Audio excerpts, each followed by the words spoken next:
दिल्ली के मध्यम और निम्न मध्यम वर्ग के परिवारों के लिए मुख्यमंत्री रेखा गुप्ता की अध्यक्षता में हुई कैबिनेट बैठक से एक बहुत बड़ी और ऐतिहासिक खुशखबरी सामने आई है। देखिए, दिल्ली सरकार ने पीडीएस के तहत राशन कार्ड के लिए सालाना आय पात्रता सीमा को 1.2 लाख से सीधे बढ़ाकर के 2.5 लाख करने के ऐतिहासिक प्रस्ताव को मंजूरी दे दी है।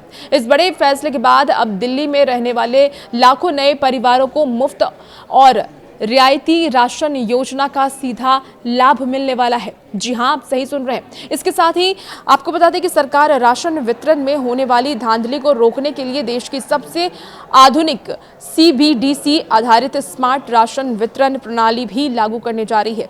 आज के इस वीडियो में हम आपको इस योजना के बारे में विस्तार से जानकारी देने वाले हैं, समझाने वाले हैं कि ये नया नियम आखिर है क्या और आपके लिए कैसे आवेदन आप इजीली कर सकते हैं। तो चलिए वीडियो की शुरुआत करते हैं। दिल्ली सरकार के खाद्य एवं आपूर्ति मंत्री मनजिंदर सिंह सिरसा ने इस फैसले की जानकारी देते हुए बताया है कि दिल्ली जैसे महानगर में पुरानी आय सीमा आज की सामाजिक और आर्थिक हकीकत से मेल नहीं खा रही है। दिल्ली में आज एक अकुशल मजदूर का न्यूनतम वेतन भी 18,000 प्रति माह से ज्यादा है, जिसका मतलब है कि एक अकेले कमाने वाले परिवार की सालाना आय भी लगभग 2.16 लाख हो सकती है। ऐसे में 1.2 लाख की पुरानी सीमा के कारण लाखों जरूरतमंद परिवार मुफ्त राशन के हक से वंचित रह जाते हैं और इसी विसंगति को दूर करने के लिए कैबिनेट ने इसे बढ़ाकर के सीधे 2.5 लाख रुपए करने का फैसला किया है। अब आपके मन में ये सवाल जरूर उठ रहा होगा कि क्या नए राशन कार्ड बनने शुरू हो गए हैं। तो आपको ये बता दें कि दिल्ली सरकार ने करीब 13 साल के लंबे इंतजार के बाद नए राशन कार्ड बनाने की प्रक्रिया को दोबारा से शुरू कर दिया है और इसे लाइव कर दिया है। हाल ही में सरकार द्वारा कराए गए एक बड़े ऑडिट और वेरिफिकेशन में करीब 7.7 लाख से ज्यादा ऐसे राशन कार्डों को रद्द किया गया जो या तो फर्जी थे, अपात्र थे या जिन लाभार्थियों को मृत्यु उनकी हो चुकी थी। इन फर्जी कार्डों को हटाने के बाद अब दिल्ली के लगभग 7,72,000 नए पात्र लोगों के लिए रास्ता साफ हो गया है, जिन्हें इस बढ़ी हुई आय सीमा का सीधा फायदा भी मिलेगा। इस कैबिनेट बैठक का दूसरा सबसे बड़ा और क्रांतिकारी फैसला है सीबीडीसी यानी कि सेंट्रल बैंक डिजिटल करेंसी आधारित स्मार्ट कार्ड वितरण प्रणाली।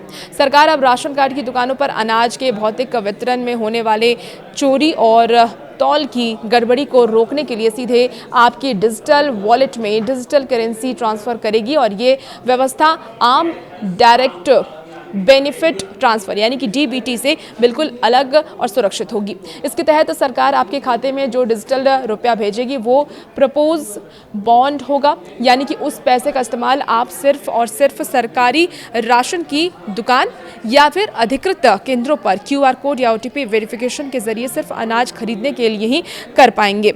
इसके साथ ही आपको बता दें कि इससे राशन माफियाओं का खेल हमेशा के लिए खत्म हो जाएगा और पारदर्शिता 100% बढ़ जाएगी।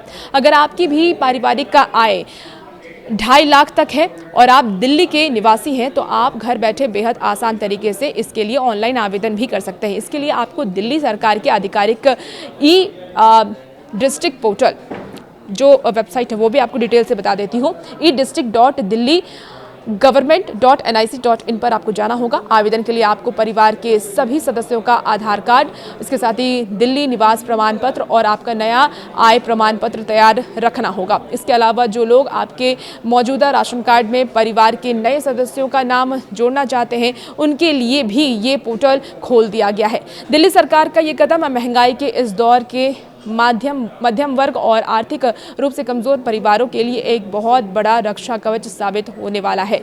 आपको बता दें कि डिजिटल करेंसी और बढ़ी हुई आय सीमा का ये कॉम्बिनेशन दिल्ली को राशन वितरण के मामले में देश का सबसे आधुनिक राज्य बनाने जा रहा है। आपको क्या लगता है, आय सीमा बढ़ाने का ये फैसला सही है? अपनी राय कमेंट बॉक्स में जरूर बताइएगा।